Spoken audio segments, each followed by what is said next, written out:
नमस्कार, फाइटर समाचार में आपका स्वागत है। पेश आज 2 जुलाई शनिवार शाम 7 बजे राजस्थान की खास खबरें।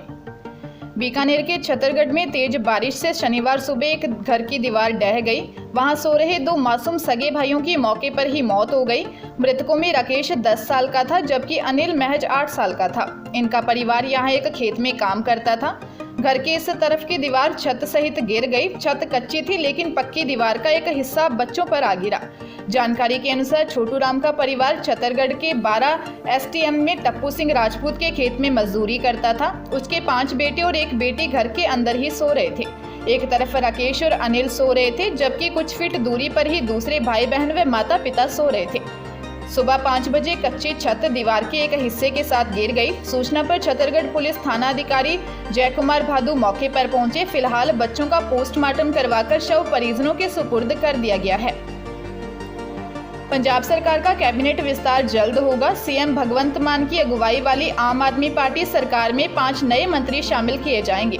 इनमें 2 मंत्री वह होंगे जो दूसरी बार MLA चुनकर आए हैं। इनमें अमन अरोड़ा, प्रोफेसर बलजिंदर कौर और सरबजीत कौर माणूके मंत्री पद की दौड़ में हैं। दूसरी बार विधायक बनने वालों में कुलतार संधवा विधानसभा स्पीकर और जय किशन अरोड़ी डिप्टी स्पीकर बन चुके हैं। वहीं मीत हेयर और हरपाल चीमा पहले ही मंत्री बन चुके हैं। इस संबंध में कल दिल्ली में भगवंत मान और पार्टी प्रमुख अरविंद केजरीवाल के बीच 3 घंटे तक मंथन हुआ, जिसमें राज्यसभा सांसद राघव चड्ढा भी मौजूद रहे। मान सरकार में अभी सिर्फ एक ही महिला मंत्री डॉक्टर बलजीत कौर हैं। कैबिनेट विस्तार में एक और महिला मंत्री को शामिल किया जाएगा।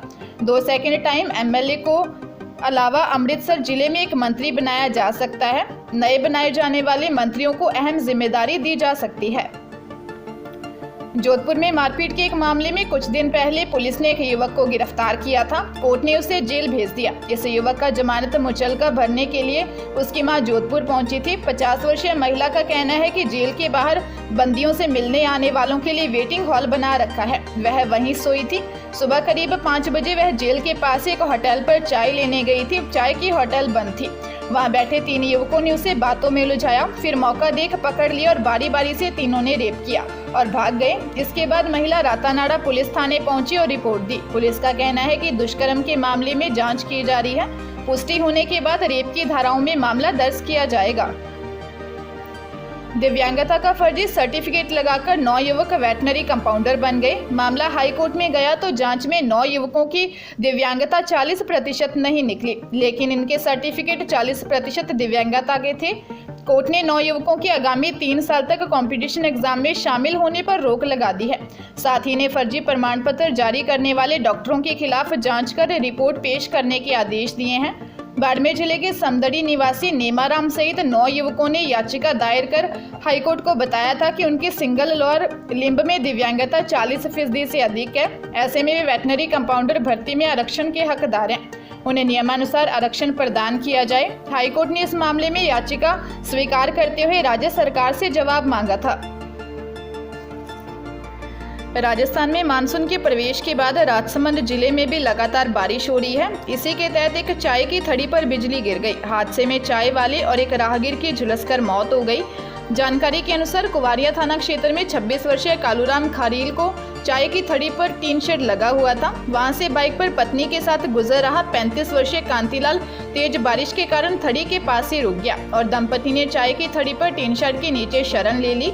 कुरज रोड पर चाय की इस थड़ी पर तेज धमाके के साथ आकाशीय बिजली गिर गई। हादसे में चाय की थड़ी के मालिक कालूराम और राहगीर कांतीलाल बुरी तरह झुलस गए। दोनों को एम्बुलेंस में कुवारिया अस्पताल पहुंचाया गया, जहां डॉक्टर ने दोनों को मृत घोषित कर दिया।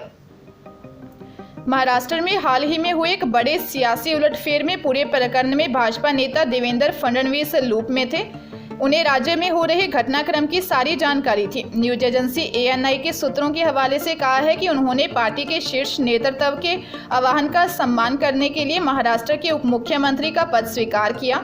एक शीर्ष अधिकारी ने कहा कि देवेंद्र फडणवीस को महाराष्ट्र में हो रहे हर डेवलपमेंट की जानकारी थी। उनके और उनके तेज राजनीतिक कौशल के बिना यह वास्तव में नहीं हो सकता था। इसीलिए यह कहना बहुत दूर की बात है कि फडणवीस को लूप में नहीं रखा गया था। सूत्रों ने ANI को बताया कि देवेंद्र फडणवीस ने PM मोदी के कम से कम 2 बार पर फोन करने के बाद डिप्टी CM के रूप में शपथ ली। साथ ही BJP के राष्ट्रीय अध्यक्ष JP नड्डा के साथ साथ केंद्रीय गृह मंत्री अमित शाह ने भी ट्विटर पर फडणवीस से अपील की थी। प्रशासन शहरों के संग अभियान के दौरान भले ही 65 से अधिक विभिन्न रियायतें दी जा रही हों, लेकिन शहरों में मंदिर माफी, देवस्थान विभाग, सार्वजनिक ट्रस्ट या किसी धार्मिक एवं चैरिटेबल संस्थान, रेलवे बाउंड्री सीमा के अंतर्गत भूमि, नदी नाले बहाव क्षेत्र, डूब क्षेत्र, जलीय निकाय में आने वाली भूमि, राष्ट्रीय उच्च मार्ग की निर्धारित सीमा के अंतर्गत भूमि, केंद्र सरकार या राज्य सरकार के किसी कानून के अंतर्गत आवासीय, व्यावसायिक आदि 13 गतिविधियों के लिए प्रतिबंधित भूमि का आवंटन और नियमन नहीं किया जा सकेगा। यूडीएच मंत्री शांति धारीवाल की अध्यक्षता में अभियान को उच्च स्तरीय बैठक में यह निर्णय लिया गया।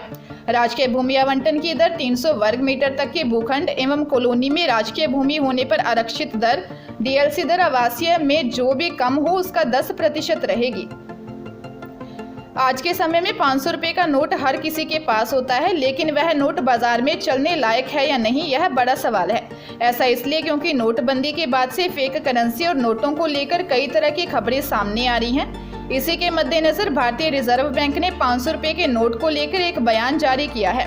आरबीआई ने बैंकों से कहा है कि वे हर 3 महीने में सटीकता और स्थिरता के लिए अपनी नोट छंटाई मशीनों का टेस्ट करें। यह सुनिश्चित करें कि प्रिंटेड नोट तय मापदंडों के अनुसार है या नहीं। आरबीआई ने नोटों के सही कंडीशन के लिए 11 मानक निर्धारित किए हैं। साथ ही बैंकों को नोट सॉर्टिंग मशीनों की बजाय नोट फिट सॉर्टिंग मशीन का उपयोग करने के निर्देश दिए हैं।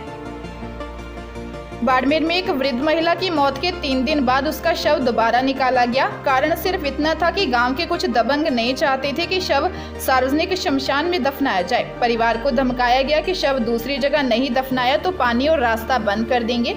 आखिर परिवार को शव बाहर निकाल अपने खेत में ले जाना पड़ा। मामला बाड़मेर के सदर थाने के रामसर कुआ ग्राम पंचायत का है। यह गांव शहर से 30 किलोमीटर की दूरी पर है। रामसर कुआ निवासी 90 वर्षीय अंशी देवी बीते 2-3 महीने से बीमार थी। 27 जून को वृद्धा की मौत हो गई। परिवार वालों ने उसके शव को गांव के सार्वजनिक शमशान घाट में ले जाकर दफना दिया। 2 दिन बाद गांव वालों को इसकी भनक लगी तो विरोध शुरू कर दिया। पोते ने दावा किया कि इस घटना के बाद तहसीलदार को कॉल किया, लेकिन कोई कार्रवाई नहीं हुई। मामले में एसडीएम ने बात की तो बताया कि उन्हें इसके बारे में कोई जानकारी नहीं है।